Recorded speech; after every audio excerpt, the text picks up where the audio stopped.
사랑하는 교우 여러분, 오늘은 창조절 8째 주일입니다. 너희는 주님이 하나님이심을 알아라. 그가 우리를 지으셨으니 우리는 그의 것이요 그의 백성이요 그가 기르시는 양이다. 우리의 목자 되신 주님께 찬양하며 경배를 드립시다.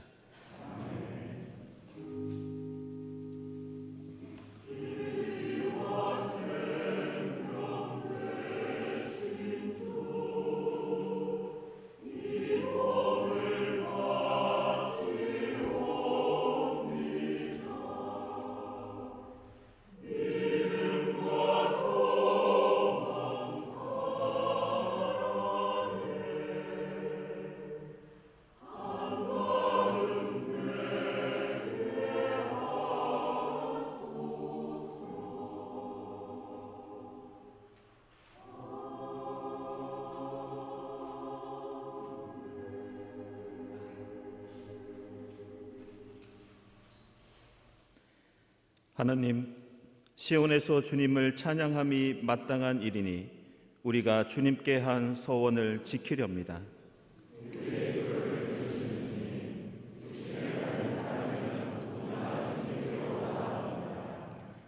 주님께서는 주님의 힘으로 주님의 능력으로 허리에 띠를 동이시고 산들이 뿌리를 내리게 하셨습니다.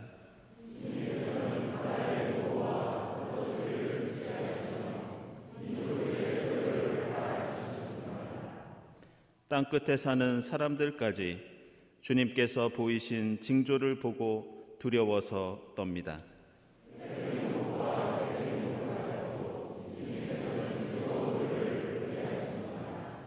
목장마다 양떼로 뒤덮이고 골짜기마다 오곡이 가득하니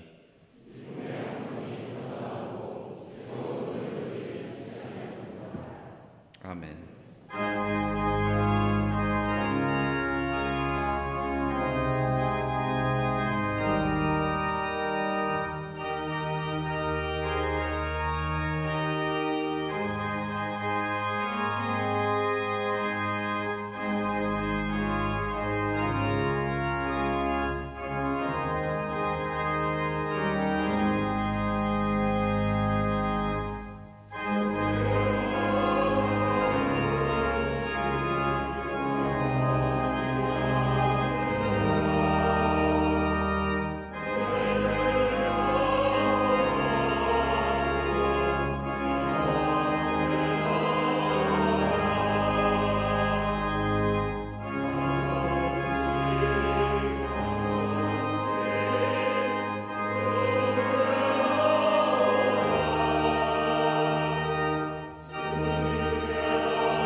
헤매는 것은 찾아오고 길 잃은 것은 도로 데려오며 다리가 부러지고 상한 것은 싸매어주며 약한 것은 튼튼하게 만들겠다. 회복시키시는 주님의 능력에 의지하며 우리 모든 죄를 고백하고 회개합시다.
너희는 내 양떼요 내 목장의 양떼다. 너희는 사람이요 나는 너희의 하나님이다. 나 주 하나님의 말이다. 우리의 연약함에도 자비를 베푸시는 주님의 사랑에 의지하여 우리 모든 죄가 용서받았음을 선언합니다. 아멘.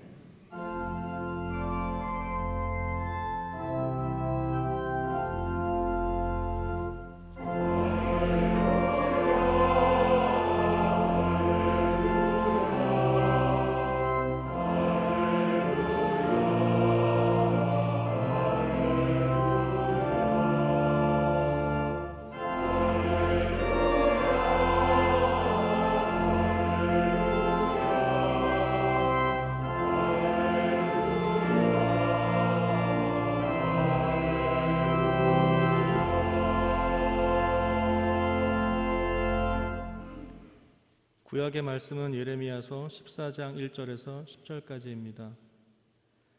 주님께서 계속되는 가뭄을 두고 예레미야에게 말씀하셨다.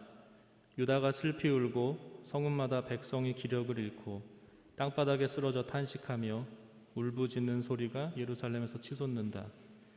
귀족들이 물을 구하려고 종들을 보내지만 우물에 가도 물이 없어서 종들은 빈 그릇만 가지고 돌아온다.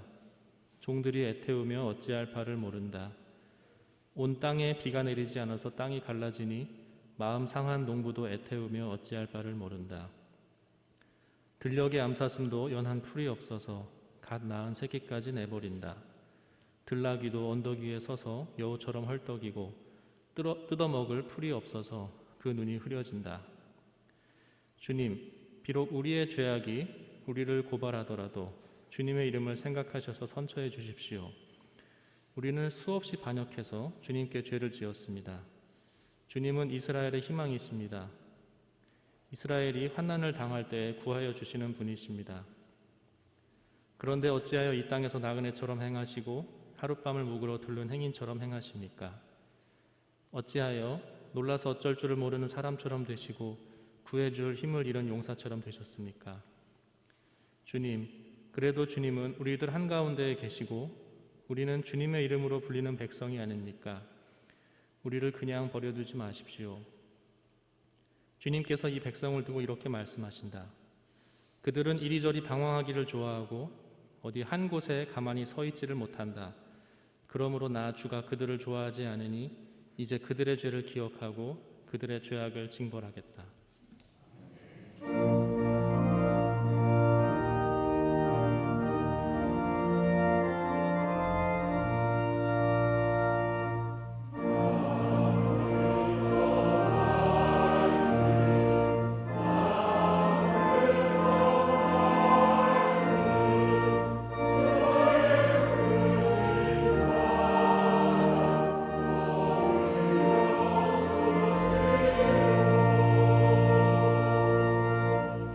신의 말씀은 디모데후서 4장 6절에서 8절, 17절에서 18절입니다. 나는 이미 부어드리는 제물로 피를 흘릴 때가 되었고 세상을 떠날 때가 되었습니다. 나는 선한 싸움을 다 싸우고 달려갈 길을 마치고 믿음을 지켰습니다. 이제는 나를 위하여 의의 면류관이 마련되어 있으므로 의로운 재판장이신 주님께서 그 날에 그것을 나에게 주실 것이며 나에게만이 아니라 주님께서 나타나시기를 사모하는 모든 사람에게도 주실 것입니다. 주님께서 내 곁에 서셔서 나에게 힘을 주셨습니다. 그것은 나를 통하여 전도의 말씀이 완전히 전파되게 하시고 모든 이방 사람이 그것을 들을 수 있게 하시려는 것입니다. 주님께서 나를 사자의 입에서 건져내셨습니다. 주님께서 나를 모든 악한 일에서 건져내시고 또 구원하셔서 그분의 하늘나라에 들어가게 해주실 것입니다. 그분께 영광이 영원 무궁하도록 있기를 빕니다. 아멘.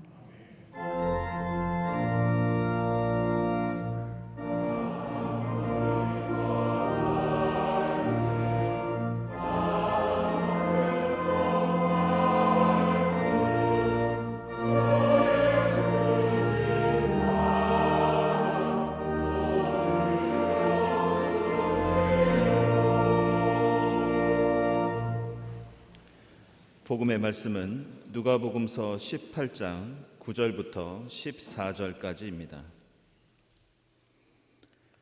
스스로 의롭다고 확신하고 남을 멸시하는 몇몇 사람에게 예수께서는 이 비유를 말씀하셨다. 두 사람이 기도하러 성전에 올라갔다. 한 사람은 바리새파 사람이고 다른 한 사람은 세리였다. 바리새파 사람은 서서 혼잣말로 이렇게 기도하였다. 하나님 감사합니다.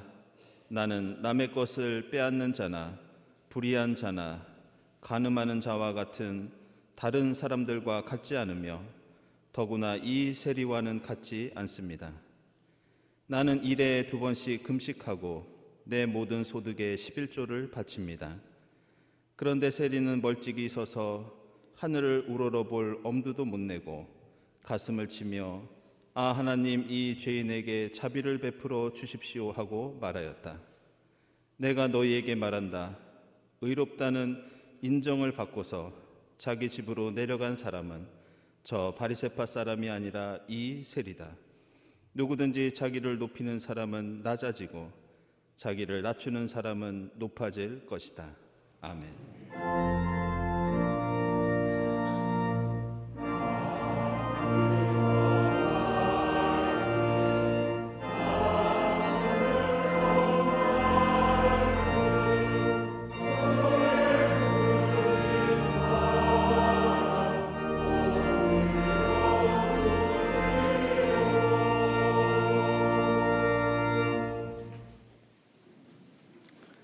네, 친교와 소식 시간입니다. 오늘은 창조절 8번째 주일입니다.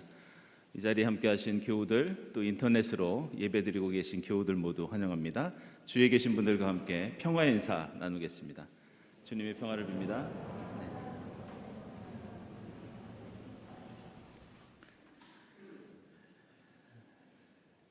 네, 교우 소식입니다.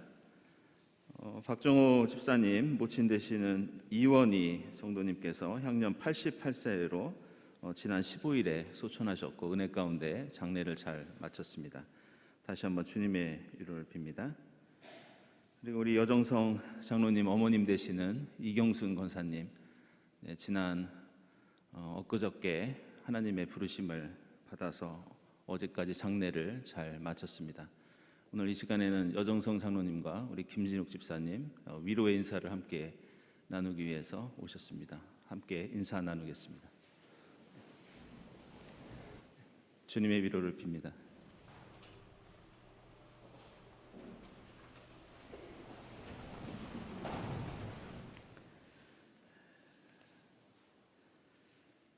네, 황용용 집사님, 김은미 집사님 장남 되시는 우리 황성훈 교우와 윤혜선 교우의 결혼의식이 돌아오는 토요일 29일에 교회에서 있겠습니다. 12시입니다. 축하드립니다.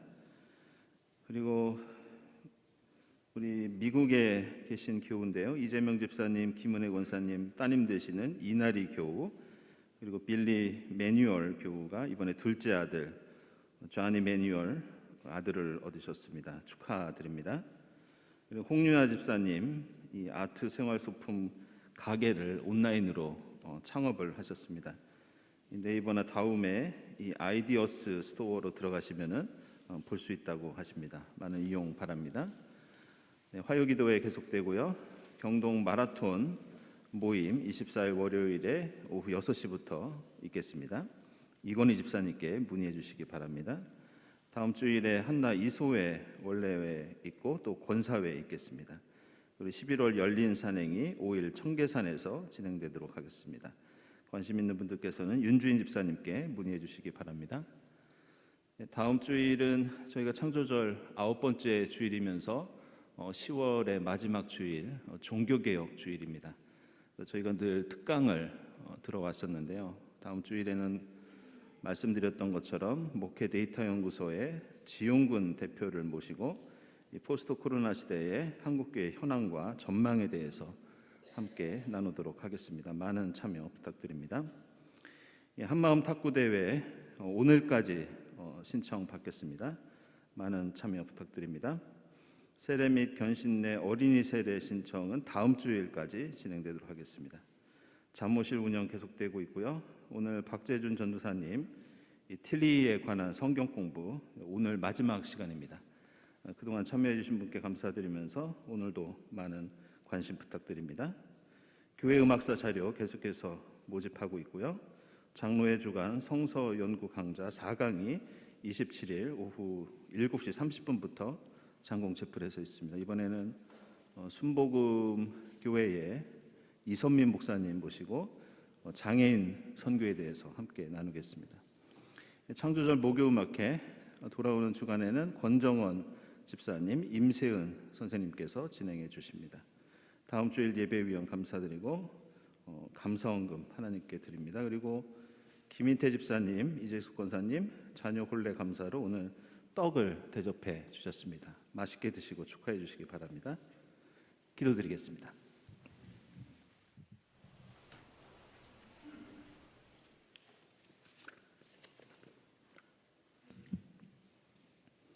천지를 창조하시고 우주 만물을 주관하시는 하나님, 지난 한 주간 경동의 성도들을 무사히 지켜주시고 오늘 창조절 8번째 주일을 맞아 주님의 귀한 전으로 불러주시니 감사합니다.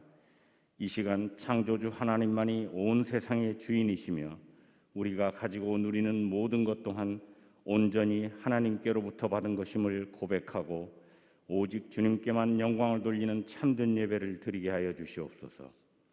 지난 여름에 장마와 홍수, 태풍 등 모든 자연재해를 물리치시고 금년에도 또다시 청명한 가을 날씨를 허락하시며 아름다운 산과들의 풍성한 오곡백화를 허락하시는 전능하신 하나님의 섭리와 능력에 무한한 경외와 감사를 드립니다.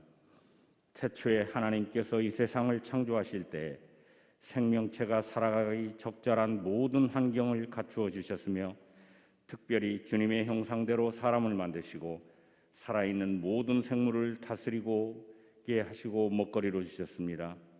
그러나 지금 이 지구는 심각한 자연오염과 환경 파괴 그리고 기후 위기로 인하여 점점 더 인류가 살아가기 어려운 곳으로 황폐화되고 있습니다. 어리석은 인간들이 주님께로부터 받은 것에 만족하지 못하고 탐욕과 이기심에 빠져 주님의 창조 질서를 끊임없이 훼손하고 파괴하여 왔기 때문임을 고백하고 회개합니다. 주님, 지금부터라도 저희들이 이 세상을 하나님이 창조하실 때의 아름다운 모습으로 되돌리고 창조 질서를 회복하는 데 진력을 다하게 하시옵소서. 자연 생태계의 파괴와 함께 지금 이 세상은 전쟁과 폭력, 갈등과 대립, 빈곤과 차별로 인하여 고통 속에 신음하고 있습니다. 아무런 명분도 없이 무도한 강대국 침략적 야욕으로 시작된 우크라이나 전쟁은 이미 8개월이 지나고 있지만 종전의 희망은 보이지 않고 오히려 동원령 선포 이후 확전일로를 걷고 있으며 이 시간에도 수많은 시민들이 고귀한 생명을 잃고 있습니다. 전후 수십 년간 유지되던 세계 평화와 국제 질서는 최근 강대국들 간의 집단적 대립으로 지구촌 도처에서 큰 위험에 직면해 있습니다. 우리가 사는 한반도에서도 북의 유정자들이 어려운 경제 상황은 도유시 않게 핵무기 보유를 고집하고 연이어 미사일 발사와 핵실험 위협을 계속하고 있습니다. 세계적인 인플레이션 확산과 이에 대응한 각국의 급속한 금리 인상 및 경기 침체로 세계 경제는 갈수록 심각한 어려움에 빠져들고 있으며 이로 인하여 특히 빈곤층과 영세 서민들의 삶은 더는 버티기 힘들 정도로 피폐해져 가고 있습니다. 급속한 경제 성장으로 한 세대 만에 최빈국에서 선진국으로 발전한 우리나라에서도 화려한 겉모습과는 달리 빈부격차는 갈수록 커지고 있고 수많은 젊은이들은 직장을 구하지 못해 희망을 잃고 있으며 심지어 하루 끼니조차 때우기 어려워 온 가족이 스스로 생을 마감하는 비극적인 일마저 자주 발생하고 있습니다. 평화의 주님, 나라 안팎으로 온갖 시련과 어려움이 한꺼번에 몰려들고 있는 혼란의 시기에 무지하고 용기 없는 저희들은 어찌해야 좋을지 모르고 주님만 바라보고 있사오니 저희들에게 지혜와 용기를 주시고 갈 길을 밝히 인도하여 주시옵소서. 여야를 막론하고 국민들의 안전과 민생은 도유시 않채 자신들과 자기 정치 세력의 이익만을 위해 추한 정쟁에 몰두해 있는 유정자들과 정치인들이 회개하게 하시고 고통 속에서 울부짖는 백성들의 소리를 듣게 하시옵소서. 이 땅의 교회들과 교인들이 고통받고 박해받는 이웃들을 외면하지 않고 주님의 사랑과 공의를 실천하는 데 앞장서게 하여 주시옵소서. 주님, 환난 중에 우리 민족과 나라의 앞일을 모두 주님께 의탁하오니 도와주시고 인도하여 주시옵소서.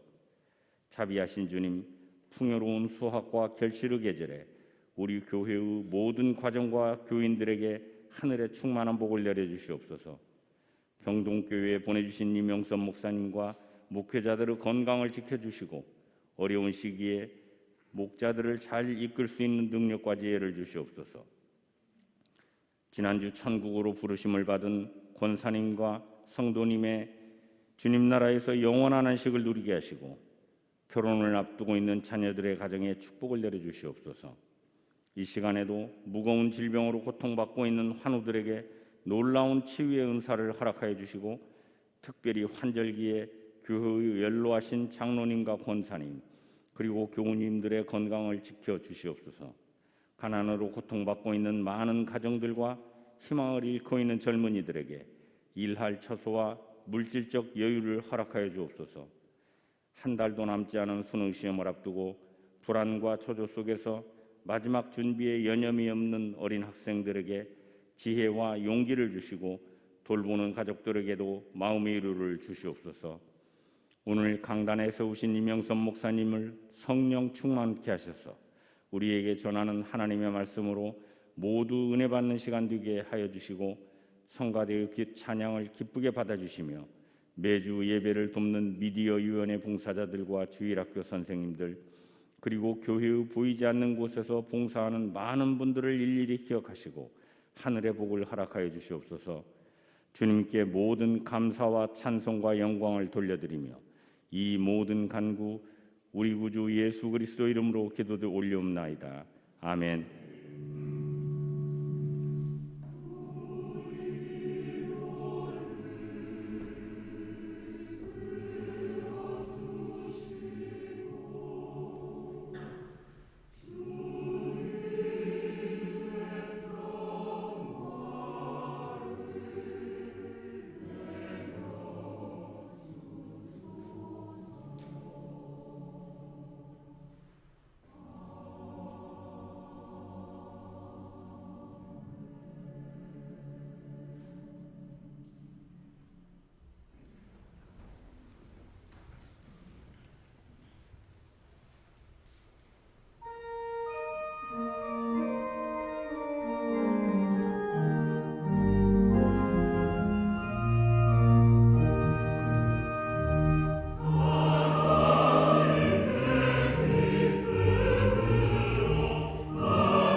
성가대 힘찬 찬양 감사드립니다.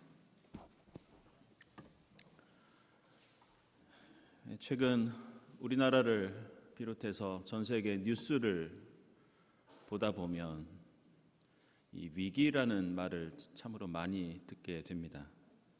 3년 동안이나 코로나 사태를 겪고 최근에는 우크라이나 전쟁까지 경험하면서 세계 곳곳에서 경제 위기가 더욱 심해지고 있고 또 정치적인 위기를 우려하는 사람들도 늘고 있습니다. 게다가 우리나라는 외교도 쉽지 않고 최근 한반도의 안보 위기가 심각한 수준에 이르렀다는 그런 진단도 나오고 있습니다. 이렇게 우리를 둘러싼 여러 위기들 속에서 또 우리 개인이 겪고 있는 어려움들까지 겹치면서 가뜩이나 코로나 사태로 고통당하고 있는 사람들에게 더 큰 고난을 안겨주고 있는 그런 현실입니다. 그러나 생각해 보면 경제도 언젠가는 회복될 것 같고 정치도 언젠가는 좋아질 수 있는데 우리가 갖고 있는 한 가지 또 다른 위기는 정말 앞이 보이지 않는 게 하나 있는데 그게 바로 교회의 위기입니다. 그런데 교회의 역사를 보면 교회가 위기를 겪거나 교회가 그것을 극복하기 위해서 노력할 때 그 중심에 있었던 것이 있는데 그것이 바로 예배였습니다. 그래서 교회와 신앙의 위기는 늘 예배의 위기였고 교회를 개혁하고 갱신하는 데에는 항상 예배의 개혁과 갱신이 있어 왔습니다. 오늘 우리가 함께 읽은 말씀 속에는 예배의 본질, 우리가 결코 잊지 말아야 할 예배하는 삶이 어떤 것인지 우리에게 말씀하고 있습니다. 어쩌면 교회의 위기를 극복하고 새롭게 하는데 오늘 우리 하나님께서 우리에게 주신 이 말씀은 가장 중요한 교회 개혁의 해법, 그리고 그 개혁을 통해서 세상을 더욱 밝게 하는 그 해법, 이것이 담겨 있다고 생각할 수 있습니다. 오늘 읽은 예레미야서 말씀에는 이스라엘이 심한 가뭄을 겪으면서 먹을 것이 없어서 굶주리고 심지어 사람들이 죽는 일까지 생기자 백성들이 하나님께 탄식하며 간구하는 내용이 나옵니다. 내용을 보면 유다가 슬피 울고 있고 성읍마다 백성들이 기력을 잃고 쓰러져서 탄식하는 울음소리가 온 예루살렘에 가득했다. 이렇게 말씀합니다. 가뭄 때문에 이 신분이 높은 사람들은 종을 보내서 물을 좀 길어 오려고 했지만 우물이 비어 있었다. 이렇게 나옵니다. 비가 내리지 않아 땅이 갈라지고 동물들도 뜯어먹을 풀조차 남아있지 않아서 헐떡이고 있었고 새끼들에게 젖을 줄 수 없어서 자기 새끼를 버려야 했다고 그런 안타까운 생태계와 또 인간들의 삶을 우리들에게 보여주고 있습니다. 그래서 이스라엘은 이러한 고통 속에서 하나님을 향해 하나님의 이름을 부르면서 구원해 달라고 간구합니다. 그동안 지은 죄를 회개하면서 하나님께 살려달라고 기도합니다. 하나님을 향해 왜 우리와 함께 하시는 임마누엘의 하나님이 나그네처럼 우리 곁을 떠나시고 하룻밤을 묵으러 들른 행인처럼 우리를 외면하시느냐고 하소연하고 있습니다. 성경을 보면 어떤 죄를 짓더라도 이렇게 회개하고 하나님께 간구하면 하나님께서 제사장이나 예언자를 통해서 용서해 주시고 구원을 선포해 주시는 경우를 우리는 흔히 볼 수 있습니다. 그런데 놀라운 것은 오늘 예레미야서의 탄식이 9절에서 끝났을 때 하나님의 응답이 10절에 등장하는데 그 내용을 보면 이렇게 나옵니다. 주님께서 이 백성을 두고 이렇게 말씀하신다. 그들은 이리저리 방황하기를 좋아하고 어디 한 곳에 가만히 서 있지를 못한다. 그러므로 나 주가 그들을 좋아하지 않으니 이제 그들의 죄를 기억하고 그들의 죄악을 징벌하겠다. 우리가 알기로는 하나님은 부르짖고 간구하면 들어주시고 우리가 회개하면 용서해 주시는 하나님이신데 왜 하나님은 이러한 이스라엘의 호소를 듣지 않으셨던 것일까? 하나님께서는 오히려 회개하는 사람을 용서하기는커녕 거꾸로 나는 너희를 좋아하지 않는다. 나는 너희 죄를 기억하고 죄악을 징벌하겠다. 이렇게 말씀하십니다. 그리고 그 이유가 오늘 말씀 바로 뒤에 나오는 예레미야서 14장 11절과 12절에 나오는데 하나님께서 예레미야 예언자를 통해서 이렇게 말씀하십니다. 너는 이 백성에게 은총을 베풀어 달라고 나에게 기도하지 말아라. 그들이 금식을 하여도 나는 그들의 호소를 들어주지 않겠다. 그들이 번제물과 곡식제물을 바쳐도 나는 그것을 받지 않겠다. 나는 오히려 칼과 기근과 연병으로 그들을 전멸시키겠다. 결국 하나님에게 이스라엘은 이 다른 것이 문제였던 것이 아니라 평소에 드리던 그 제사와 예배에 문제가 있었다는 그런 뜻이었습니다. 그것도 예배를 드리지 않았기 때문에 하나님께서 분노하시는 것이 아니라 너희가 열심히 드렸던 그 예배가 바로 문제다. 이렇게 경고하십니다. 이스라엘 백성들은 가뭄과 기근이 지금 너무 심해서 하나님께 회개하면서 기도를 드렸는데 하나님께서는 비를 내려주시고 굶주림을 해결해 주시는 것이 아니었습니다. 오히려 제물을 더 열심히 바쳐도 너희가 성전에서 열심히 예배를 드려도 나는 기근과 연병으로 전멸시키겠다.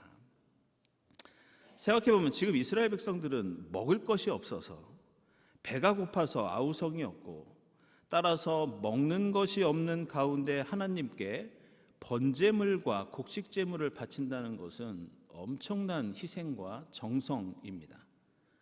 가뭄과 배고픔으로 고통당하면서 번제물로 소를 잡고 곡식을 태워서 하나님께 드린다는 것은 이스라엘 백성들이 드릴 수 있는 최선의 예배를 지금 드리고 있는 겁니다.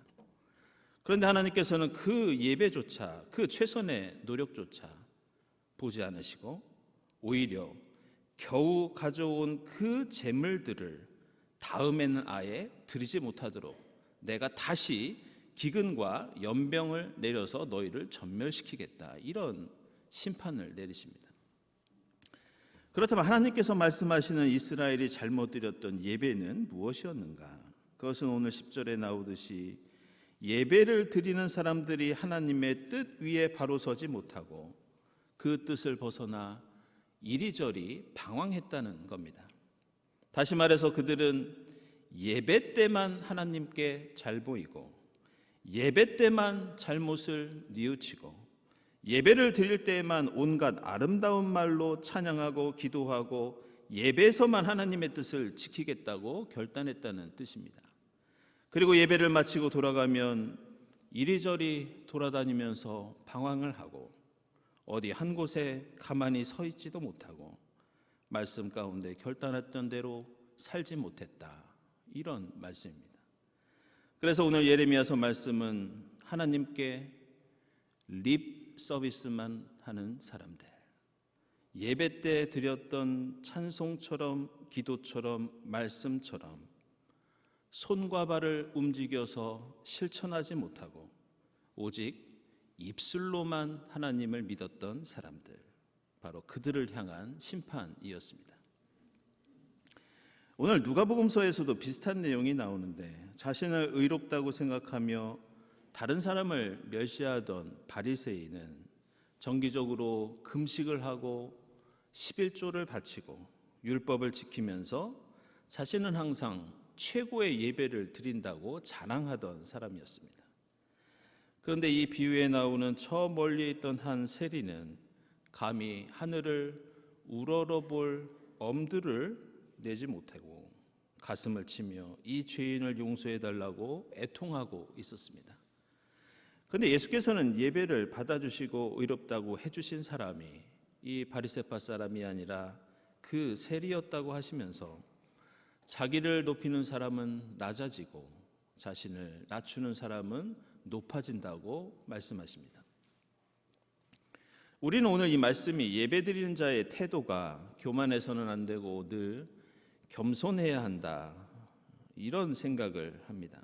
물론 예수께서는 교만하지 않고 겸손하게 예배드리는 태도를 지금 강조하고 계시지만 사실 오늘 말씀 속에는 더 중요하고 깊은 의미가 담겨 있습니다. 그것은 오늘 말씀이 들어있는 이 누가복음서 18장이 끝나고 그 다음에 이어지는 누가복음서 19장 말씀에서 이 복음서 기자는 우리에게 오늘 18장에 나오는 세리를 떠오르게 하는 어떤 한 사람의 이야기를 우리에게 소개합니다. 그 사람은 예수를 만나 감격 속에 예수께 경배를 드리고 예수께 회개를 합니다. 그런데 그 사람은 그 감격과 회개로 끝나는 것이 아니라 자신이 가진 모든 재산을 가난한 사람들에게 나누어 주겠다고 결단하고 실천합니다.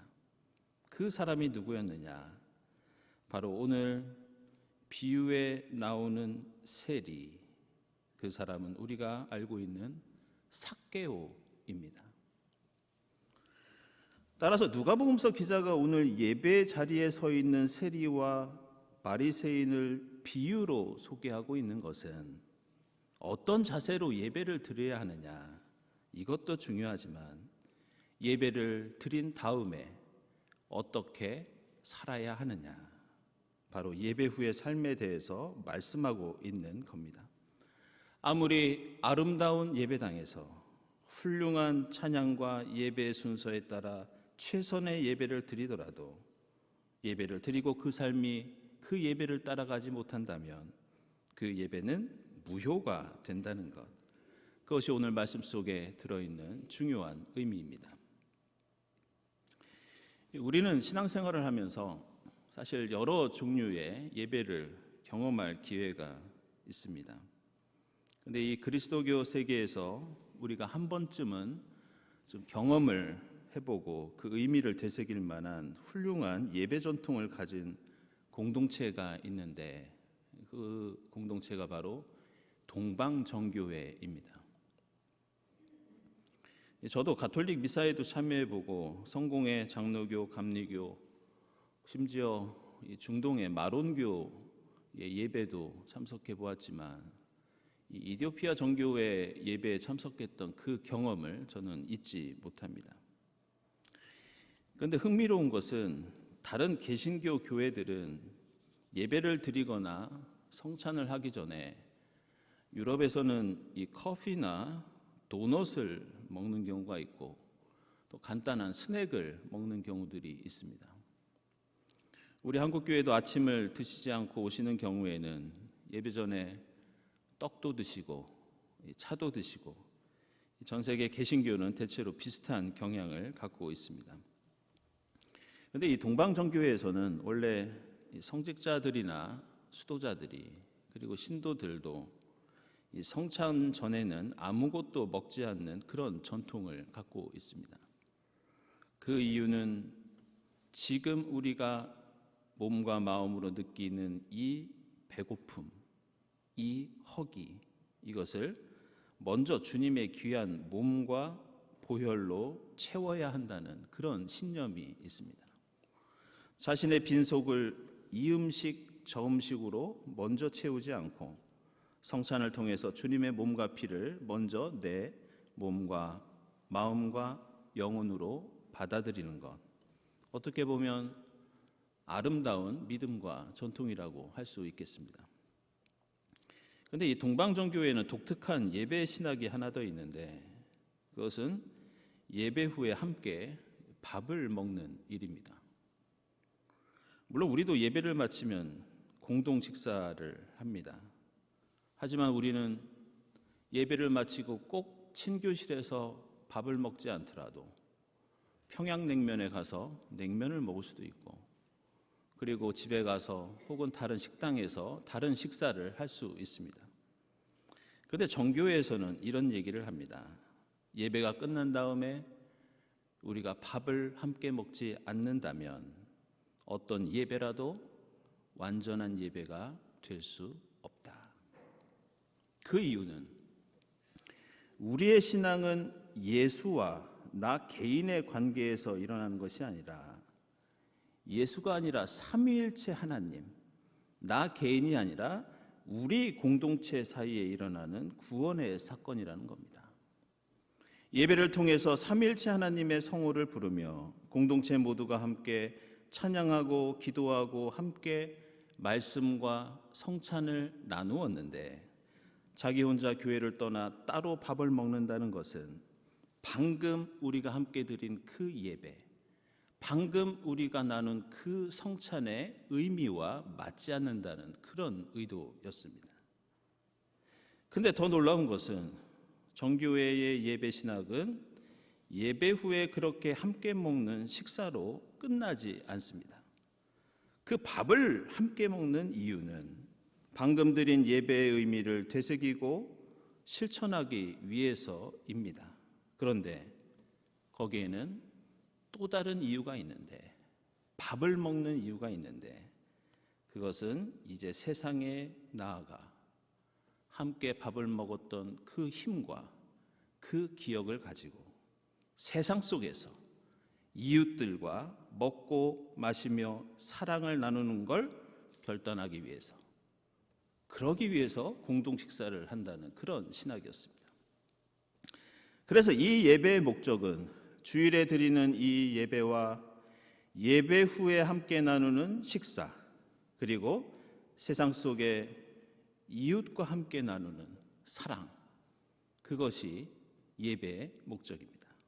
정교에서는 이러한 그들의 예배의 신학을 리터지 애프터 더 리터지, 바로 오늘 설교의 제목인 예배 후의 예배, 이렇게 부릅니다. 주일에 하나님께 무릎 꿇고 머리를 조아리고 하나님과 교제한 후에 세상 속에서 다시 이웃에게 무릎을 꿇고 머리를 숙이고 겸손과 사랑과 헌신의 삶을 살다가 다시 일주일 후에 하나님 앞에 나오는 믿음, 이것이 바로 리터지 애프터 리터지, 예배 후의 예배 신앙입니다. 우리는 예배에 대해서 오해할 때가 있습니다. 우리는 주일 오전 9시 30분에 장충동에 있는 이 예배당에 모여서 1시간 동안 찬양하고 기도하고 말씀을 나누는 것을 예배라고 생각합니다. 그러나 예배는 이 예배당 건물 안과 바깥에서, 이 교회의 울타리 안과 바깥에서 동시에 연속적으로 일어나는 사건입니다. 예배는 주일 오전과 오후를 지나 월화수목 금토, 아니 1년 365일, 아니 내 생애 전체를 걸쳐서 일어나는 사건입니다. 따라서 우리는 오늘 예배를 마치고 예배당을 나서지만 그것은 예배의 끝이 아니라 또 다른 예배의 시작이며 우리는 성령이 함께 하시는 하나님의 성전으로서 세상 속에서 또 다른 예배의 중심이 됩니다. 사랑하는 여러분, 우리는 창조절 8번째 주일을 보내면서 오늘 예배를 통해 온 세계 만물을 창조하신 하나님을 찬양합니다. 우리는 죄를 고백하고 용서를 받고 말씀을 통해 새롭게 결단하면서 사랑의 교제를 나눕니다. 그러나 오늘 예배 시간에 이루어지는 말씀, 기도, 찬양, 고백, 성령의 역사하심은 이 예배를 통해서 완결되지 않습니다. 이 예배당 바깥으로 나가 길거리에서, 우리가 살고 있는 동네에서, 가정에서, 직장에서, 학교에서 만나는 사람들과의 관계 속에서 이 예배는 완성됩니다. 이 예배를 통해 창조주 하나님께 감사의 고백을 드렸다면 하나님의 창조 질서가 세계 속에서 회복될 수 있기를 노력해야 합니다. 이 예배를 통해서 예수 그리스도의 사랑을 느끼셨다면 그 사랑을 이웃에게 전하면서 완성할 수 있기를 바랍니다. 오늘 예수 앞에 겸손히 엎드렸다면 세상 속에 나아가 이웃을 섬기고 세상을 향해 봉사할 수 있기를 바랍니다. 하나님을 이 예배당 속에 가두는 것이 아니라 세상 속에서 하나님을 모시고 예배 후에 계속되는 예배의 삶을 살아갈 때 하나님의 진리와 은혜가 우리의 삶과 우리 공동체 가운데 충만하게 될 줄로 믿습니다. 기도하겠습니다.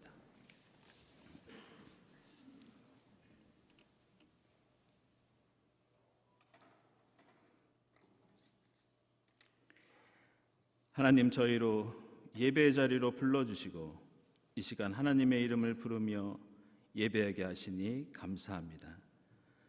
저희가 이 자리에서 드리는 기도와 찬양과 헌신을 저희 삶 속에서 완성해 갈 수 있도록 인도해 주시고 역사해 주시옵소서. 예수 그리스도의 이름으로 기도드리옵나이다. 아멘.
하나님 감사합니다.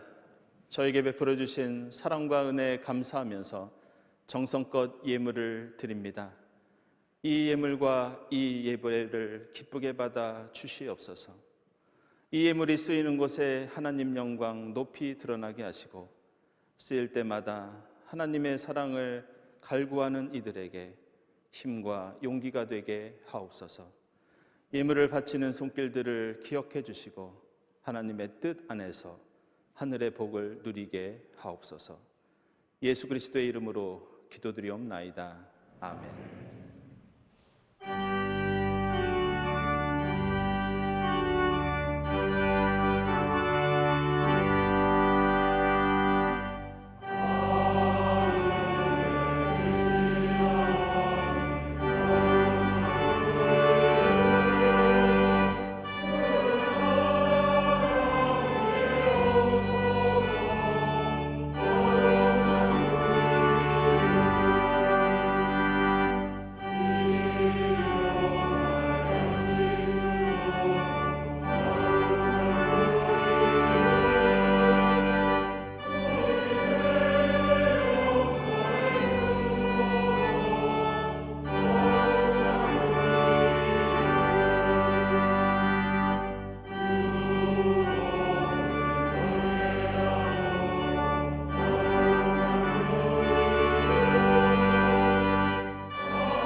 하나님 감사합니다.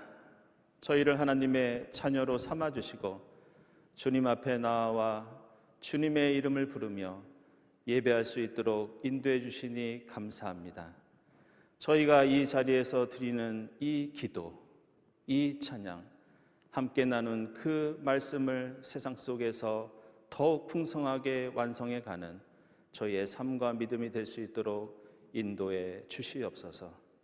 세상 속에서 나눈 주님의 그 풍성한 사랑을 다음 주일 이 자리에서 다시 한번 하나님께 감사하며 찬양 돌릴 수 있도록 인도해 주시옵소서. 이 모든 감사와 기원 위에 성부와 성자와 성령 삼위일체 되신 하나님의 은총이 지금부터 영원까지 함께하옵시기를 간절히 축원하옵나이다. 아멘.